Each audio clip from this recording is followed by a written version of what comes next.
सद्गुरुदेव भगवान की जय। हृदय में स्थित परमात्मा राम की जय। संत समाज की जय। गुरुर्ब्रह्मा गुरुर्विष्णु गुरुर्देवो महेश्वरा। गुरुर् साक्षात् परं ब्रह्म तस्मै श्री गुरुवे नमः। ध्यान मूलम गुरुरूपी पूजानीलम गुरुपदम मंत्र मूलम गुरुर्वाक्यम मोक्ष मूलम गुरु कृपा। बोले सद्गुरुदेव भगवान की जय। आज बड़ा अच्छा प्रसंग हम लेके आए हैं। भक्तिकालीन परम पूजनीय आदरणीय वंदनीय तत्वदर्शी सदगुरु संत कबीर का ये सत्संग है। किसी जिज्ञासु ने हमसे पूछा कि संत कबीर ने कलयुग के भक्तों को क्या संदेश दिया। महात्मा कबीर ने, तत्वदर्शी सदगुरु संत कबीर जी ने कलयुग के भक्तों को क्या संदेश दिया। तो महात्मा संत कबीर दास जी ने कलयुग के भक्तों को क्या संदेश दिया, ये प्रश्न हमसे किया किसी जिज्ञासु भक्त ने।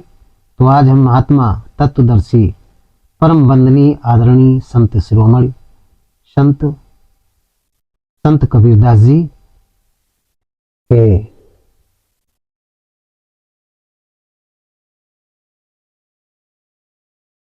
ने जो भक्तों को संदेश दिया, कलयुग के भक्तों को, वो आज हम सत्संग आप लोगों को सुनाएंगे। आप लोग सुनिए, अपनी चित्तवृत्ति को केंद्रित करके, नियंत्रित करके सत्संग को सुने और अपने जीवन को धन्य बनाएं।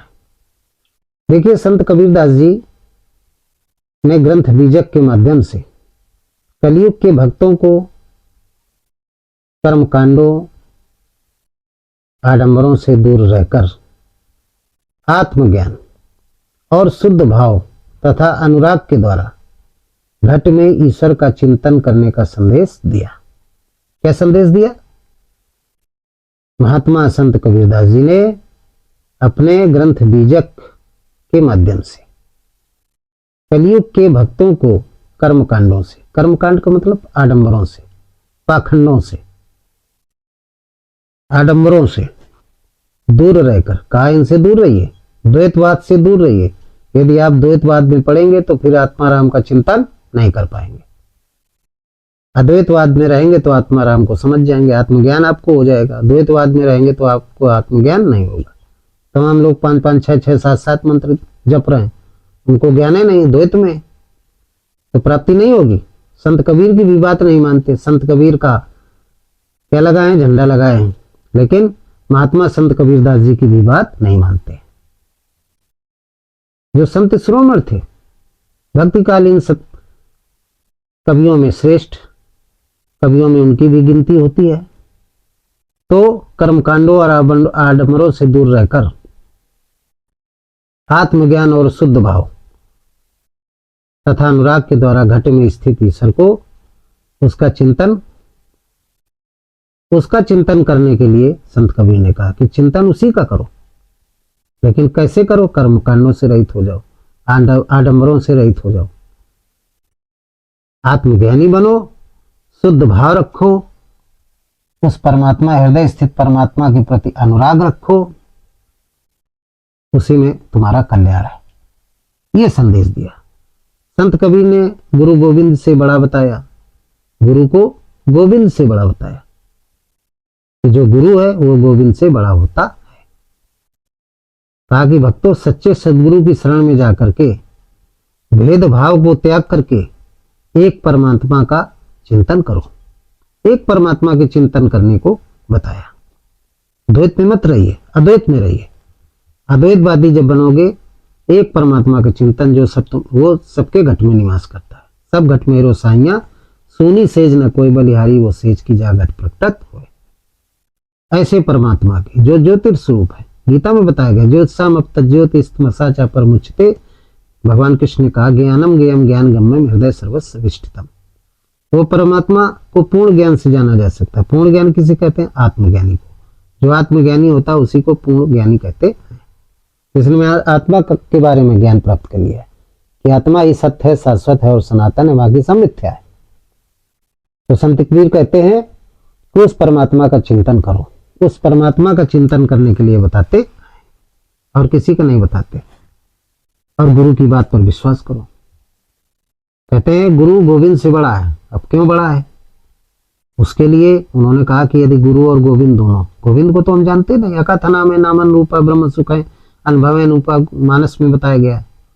उसका नाम न रूप, यदि नाम और रूप न हो, न किसी व्यक्ति को आपने कभी देखा हो और न उसका नाम जानते हो, तो कैसे आप पहचानेंगे? कोई कह दे कि आपसे कि फलाने गांव में वो व्यक्ति है, वो व्यक्ति है, और उसका नाम ना बताएं और उसके रूप के बारे में ना बताएं, कोई फोटो ना दिखाएं और कह दें वो उस व्यक्ति को ढूंढ लाओ, तो कैसे आप ढूंढ के लाएंगे? इसके लिए किसकी जरूरत पड़ेगी? गुरु की। गुरु कौन है? परिचायक, जो उसको जानता है, जो उसको जानता है। इसलिए गोविंद से पहले गुरु को जानना बहुत जरूरी है और उसकी भक्ति करना बहुत जरूरी है। गुरु की भक्ति क्या है? गुरु के चरणों में विश्वास रखो, श्रद्धा रखो हृदय स्थित राम पर, गुरु के चरणों में विश्वास रखो, यही गुरु की भक्ति है। गुरु ने जो नाम दिया है जप करने के लिए, उसको मन से उसको जपे। तो कहते हैं गुरु गोविंद दो खड़े, काके लागो पाए, और बलिहारी गुरु आपने और गोविंद दियो बताए। गोविंद को बताने वाला, गोविंद को दर्शाने वाला, गोविंद तक पहुंचाने वाला यदि है कोई संसार में तो है तत्वदर्शी सदगुरु। इसलिए तत्वदर्शी सदगुरु को संत कबीर ने कहा कि वो गोविंद से बड़ा है। गुरु गोविंद दो खड़े, काके लागो पाए, यदि मेरे सामने दोनों खड़े हो जाएं तो सबसे पहले मैं गुरु को प्रणाम करूंगा। तो अपने लिए ने कहा, सबके लिए कहा कि सबसे पहले गुरु को प्रणाम करो, क्योंकि गुरु में वो ताकत है। वंदे बोधमयम नित्यम गुरु शंकर रूपणम यमाशितो वक्रोप चंद्रा सर्वत्र बदलते। वो शंकर स्वरूप सदगुरु जिसके अंदर ये क्षमता होती है कि आपके टेढ़े चंद्रमा रूपी टेढ़े मन को वो सीधा कर सकता है। अब व्यक्ति सीधा नहीं होता, उसका मन टेढ़ा रहता है, इसलिए वो भागता रहता है, द्वैत पे फंसा रहता है। और जब उसका मन सीधा हो जाता है सदगुरु के माध्यम से, तो फिर अद्वैत पे आ जाता है, एक हृदय स्थित आत्माराम का भजन करने लगता है। इसलिए संत कबीर कहते हैं कि गुरु गोविंद दो खड़े, काके लागो पाए, और बलिहारी गुरु आपने गोविंद दियो बताए। यदि मेरे सामने दोनों हो तो मैं सबसे पहले गुरु को प्रणाम करूंगा, गोविंद को बाद में करूंगा, क्योंकि गुरु की कृपा से वो विशेष है, बलिहारी है, बलिहारी गुरु आपने, गुरु विशेष है कि गोविंद दियो बताए। आप नहीं होते तो हम गोविंद को नहीं पहचान पाते। संत गोस्वामी तुलसीदास जी थे, यदि गुरु नहीं होते, गुरु कौन थे? हनुमान जी थे। वैराग रूपी हनुमान जी के माध्यम से तुलसीदास जी हृदय स्थित राम को चित्रकूट में अपने अंतःकरण रूपी चित्र को कूटस्थ कर लिया था। उस चित्रकूट में गुरु के माध्यम से हृदय स्थित राम को जान पाए थे, नहीं तो नहीं जान पाए थे। राम थे लेकिन जान ही नहीं पाए थे। जब वैराग रूपी हनुमान जी आए, उनकी मदद से उन पर श्रद्धा किया, उन पर विश्वास किया, हृदय स्थित राम पर श्रद्धा किया और वैराग रूपी हनुमान पर विश्वास किया, तब जब उन्होंने कहा तिलक देते रघुवीर, हनुमान जी ने बताया कि यही राम है, तब वो जान पाए थे। तो कहने का तात्पर्य यहाँ पे उस चर्चा को नहीं करेंगे, जो बीजक के अनुसार हम बात करेंगे। तो संत कबीर कहते हैं हम गुरु को पहले प्रणाम करेंगे। बीजक में कलयुग के लिए गोस्वामी तुलसीदास जी ने बीजक के माध्यम से बहुत संदेश दिया है। संत कबीर ने आडंबरों का खंडन किया कि सभी लोग आडंबरों से रहित हो जाओ, कुरीतियों से अलग हो जाओ। ये कुरीतियां, आडंबर, पाखंड, ये भजन में बाधक हैं। ये क्या है? बाधक है। इन्हीं को पांच कुतिया का है। यदि इनसे अलग हो जाओगे तो जो हमारी आपकी पांच ज्ञान इंद्रियां हैं, रूप रस गंध शब्द स्पर्श, आंख नाक कान वाणी जिह्वा त्वचा, ये पांच ज्ञान इंद्रियां हैं, ये संसार में अनुरक्त हो जाती हैं तो पांच कुतिया हो जाती हैं। जब संसार से हट करके भगवान के चरणों में लग जाती हैं तो ये पांच सखी हो जाती हैं। पांच सखी मिलकर तपय रसोई सूरत सुहागिन परसय तो कबीरा ज्ञान बदरिया बरसे। तो गंगा में बरसे, जमुना में बरसे, ताल तलैया तरसे, ये भजन है संत कबीरदास जी का। तो खैर अलग की बात है। तो बीजक में कलयुग के लिए बहुत अच्छा संदेश दिया है संत कबीरदास जी ने। उन्होंने कहा आडंबरों का खंडन, आडंबरों से दूर रहो। गोवा में उन्होंने आडंबरों के बारे में लिखा है कि लोग दिन रात एक माला ले लिया और राम राम जप रहे हैं, जीवन गुजर जाता है, चित्त वृत्ति उनकी संसार में लगी, लेकिन राम राम कह रहे हैं, कोई मतलब नहीं। कहते हैं कि माला फेरते जुगे गया और गया न मनता फेरे और करता मनता डाल दे मन का मनता फेरे। ये आडम्बर के बारे में कहा कि माला फेरत जुग गया, पूरा जीवन व्यतीत जाता है। नीति युग धर्म हुए सबके रे, हृदय राम माया के प्रेरे, शुद्ध सत्य समता विज्ञाना करत प्रभाव प्रसन्न मन जाना। ये रामचरितमानस में कहा गया है कि प्रतिक्षण चारों युग होते रहते हैं। जब हम गाली गलौज करते हैं तो कलयुग आ जाता है, जब हम किसी कामनाओं की इच्छा करते हैं तो द्वापर आ जाता है, जब हम भगवान के भजन की तरफ बढ़ जाते हैं, जब करने लगते हैं तो त्रेता आ जाता है, और जब हम हमारे शरीर के अंदर से 14 विकार नष्ट हो जाते हैं, दैवी संपत्ति केवल रहती है, तो सतयुग होता है। जब भगवान का हम सत्संग सुनते हैं, संसार में मन न लग करके सत्संग में मन लग जाता है, तो वो क्षण क्या होता है, सतयुग होता है। इसीलिए गोस्वामी जी ने लिख दिया नित्य युग धर्म हो सब केरे, हृदय राम माया के प्रेरे। राम की माया में सभी फंसे हुए हैं, सभी माया में फंसे हुए हैं, लेकिन जब वो भगवान के चरणों में ध्यान लगा लेते हैं तो उससे दूर हो जाते हैं। तो ये चारों युग होते रहते हैं राम माया के कारण, हृदय राम माया के प्रेरे। तो संत कबीर कहते हैं आडंबरों से दूर हो जाओ, माला फेरत जुग गया गया न मन का फेर, कर का मन का डाल दे मन का फेर। ये हाथ रूपी माला, इसको, ये पाखंड है, इसको छोड़ दीजिए और मन का फेर। मन रूपी माला क्या, श्वास प्रश्वास का जप करो। जप मरे अचपा मरे आनंद हो मर जाए, सूरत समानी शब्द में ताई काल ना खाए। अचपा जप करिए, जपे न जपावे आपे से आवे, ये अचपा जप है। जब श्वास प्रश्वास का जप करोगे, श्वास आई तो राम, श्वास गई तो राम, श्वास आई तो राम, श्वास गई तो राम। मन सहित इंद्रियों का निरोध करके, संयम करके एक परमात्मा का चिंतन करेंगे, तभी आपका कल्याण होगा। ये संत कबीर ने कहा, बड़ी अच्छी शिक्षा दिया। अगली बात क्या कहते हैं महात्मा कबीर, कहते हैं प्रेम और अनुराग की प्रधानता पर, इस पर उन्होंने विशेष बल दिया।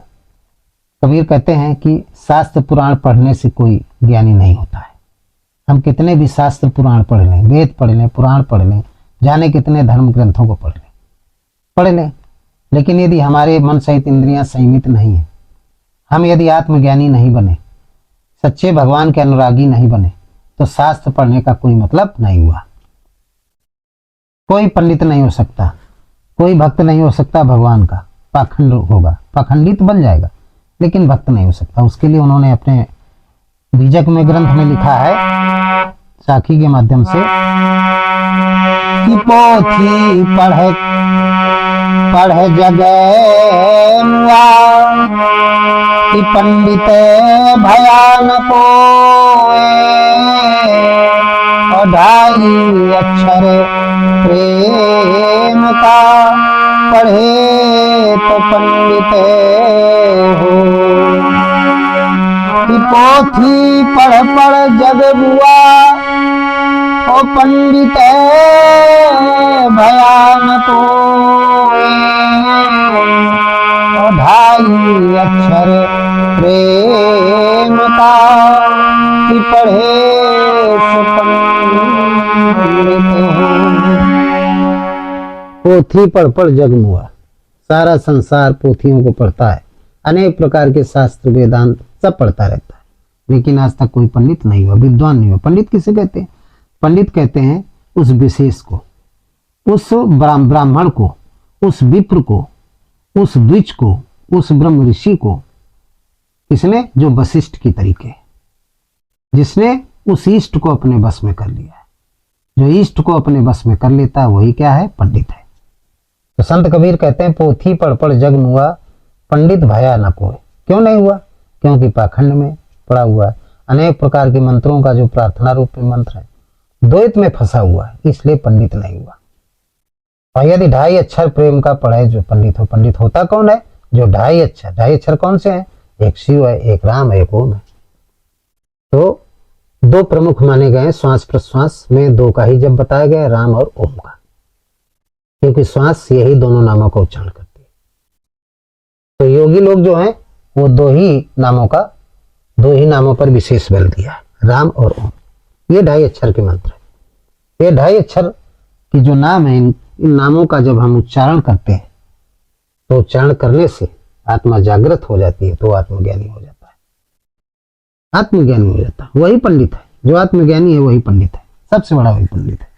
अर्थात राम नाम का जप करने वाला ही सच्चा सन्यासी है, बाकी कोई नहीं। संत कवि ने गुरु की महिमा पर भी जोर दिया, ये भी रहस्य बताया। गुरु की महिमा पर भी उन्होंने कहा कि गुरु के वचनों का अक्षर से, हर साधक को अपने गुरु के वचनों का अक्षर से पालन करना चाहिए। जिसने ऐसा नहीं किया तो भगवान से विरक्त हो जाएगा, तो भगवान से जुड़ेगा नहीं। भगवान से जुड़ने के लिए गुरु के वचनों का पालन करना अति आवश्यक है। अब गुरु कैसा होना चाहिए? गुरु करो जान के, पानी पियो छान के, पहले जानो बाद में मानो। कैसा गुरु होना चाहिए हमको? माता पार्वती जी ने पूछ लिया था एक बार भगवान कृष्ण शंकर से, गुरु कैसा होना चाहिए? तो उन्होंने बताया शिव के समान होना चाहिए, शंकर के समान होना चाहिए। ये शंकर कौन है? शंकर उसे कहते हैं जो शंकाओं से रहित है, जिसके अंदर कोई द्वैत की भावना नहीं है, अद्वैतवाद है, वो शंकर है। जिसके अंदर ये क्षमता है कि मनुष्य के, अपने शिष्यों के टेढ़े चंद्रमा रूपी टेढ़े मन को सीधा कर दे, वो शंकर है। इसलिए देखा होगा शंकर भगवान के मस्तक में टेढ़ा चंद्रमा बना होता है।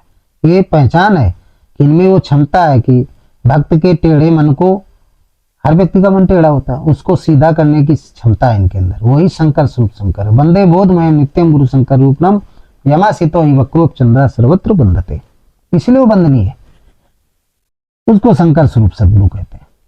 तो गुरु के वचनों पर विश्वास करना चाहिए। गुरु के वचन प्रतीत न जेहि सपने सुगम न सुख सिद्ध ते। गुरु के वचन पर जिसे विश्वास नहीं, उसको स्वप्न में भी कोई सिद्धि नहीं मिल सकती और ना उसको सुख मिल सकता है, ना भगवान मिल सकते हैं। इसलिए गुरु के वचन पर भी उन्होंने विशेष बल दिया। संत कबीर कहते हैं कि आंतरिक भक्ति तथा सदाचार और सरलता पर भी जिज्ञासु को ध्यान देना चाहिए। आंतरिक भक्ति करो, सदाचार करो और सरलता, सरल रहो हमेशा। ये नहीं कि कटुवाणी बोलो, वाणी ऐसी बोलिए मन का आपा खोए, औरों को शीतल करे आप ही शीतल हो, इतना विनम्र होना चाहिए। उन्होंने कहा कि परमात्मा बाहर नहीं है, परमात्मा कहाँ है? सब प्राणियों के घट में निवास करता है, बाहर नहीं। बाहर तो लोग ऐसे ही ढूंढते रहते हैं। साधक को सादगी, भेदभाव तथा दया मुक्त जीवन जीते हुए भेद रहित भक्ति आत्माराम की करनी चाहिए। कोई पक्षपात नहीं होना चाहिए, किसी प्रकार का द्वैत नहीं होना चाहिए। यदि द्वैत है तो फिर आंतरिक भक्ति नहीं हो सकती, वो सदाचारी नहीं बन सकता, वो सरल नहीं हो सकता, उसको परमात्मा नहीं मिलेंगे, वो बाहर ही ढूंढेगा, अंतःकरण में नहीं ढूंढ पाएगा, ज्ञान ही नहीं होगा, उसको ज्ञान हो ही नहीं सकता। कि जो सम तज्योति स्तमसा परमुच्यते ज्ञानम ज्ञेयम ज्ञान गम्यम हृदय सर्वस्विष्टम, वो परमात्मा सबके घट के अंदर ज्योति स्वरूप है, ज्योतियों का परम ज्योति है। तो क्यों नहीं जान पाता? क्योंकि वो भेदभाव में पड़ा हुआ। तो संत कबीर ने अपने बीजक में कहा है, साखी में, क्यों नहीं जान पाता? इसलिए कि पच्छा पच्छी के कारणे और सब जगह रहा भुलाने, और निरपक्ष होके जो भजे तो सोई संत सुजान। और पच्छा पच्छी के कारणे और सब जग रहा भुलाने, और निरपक्ष होके जो भजे तो सोई संत सुजान। बड़ी अच्छी बात कही। पच्छा पच्छी के कारण सब जग रहा भुला, सारा संसार द्वैत में फंसा हुआ है। पच्छा पच्छी के कारण ईश्वर 2 हैं, 3 हैं, 4 हैं, 10 हैं, 5, भेदभाव में पड़ा हुआ है, ऊंच नीच में पड़ा हुआ। पच्छा पच्छी में सब आ जाते हैं। द्वैतवाद भी आ जाता है, जातिवाद भी आ जाता है, धर्मवाद भी आ जाता है, मानवतावाद भी आ जाता है, सब वाद आ जाते हैं। ये वाद में पड़ा है, भेदभाव में पड़ा हुआ है। पच्छा पच्छी के कारण सब जग रहा गुलाम, उस परमात्मा को भूल जाता है। ये मेरा, ये तेरा, ये तेरा, ये मेरा है, ये सब पच्छा पच्छी है। और निरपक्ष होके जो बचे, जो एकांत हो जाता है, सारे भेदभाव को हटा करके, अपने शरीर से परित्याग करके, दसों ममताओं का त्याग करके, जननी जनक बंधु सुत धारा तन धन भवन सुहृदय परिवार, ये 10 ममताएं, इस 10 ममताओं का त्याग करके, यही भेदभाव है। और जो एक परमात्मा का चिंतन करता है तो फिर क्या है कि पच्छा पच्छी के कारण सब जग रहा भुलान, निरपक्ष होके जो भजे वही संत सुजान। वही संत है, वही सच्चा संत है, जिसके शरीर में किसी भी प्रकार का संदेह नहीं है, कोई भ्रम नहीं है, सब कुछ अंत हो गया है, वही संत है। साधु कौन है? जिसने इंद्रियों को साध लिया है, वो साधु है। और जिसने इंद्रियों को साध करके किसी प्रकार के कोई भ्रम नहीं है, स्मृति में कोई शंका नहीं है, एक परमात्मा का चिंतन कर रहा है, अद्वैतवादी है, तो उसको वो सच्चा संत है। तो ये संत कबीर ने बड़ा अच्छा वर्णन किया, तो आप लोगों की बात समझ में आ गई होगी। तो इन्हीं शब्दों के साथ आज का हम सत्संग समाप्त करते हैं। बोलिए सदगुरुदेव भगवान की जय, हृदय में स्थित परमात्मा राम की जय। सर्वे भवन्तु सुखिना, सर्वे सन्तु निरामया, सर्वे भद्राणि पश्यन्तु, मा कश्चित् दुःख भाग् भवेत्।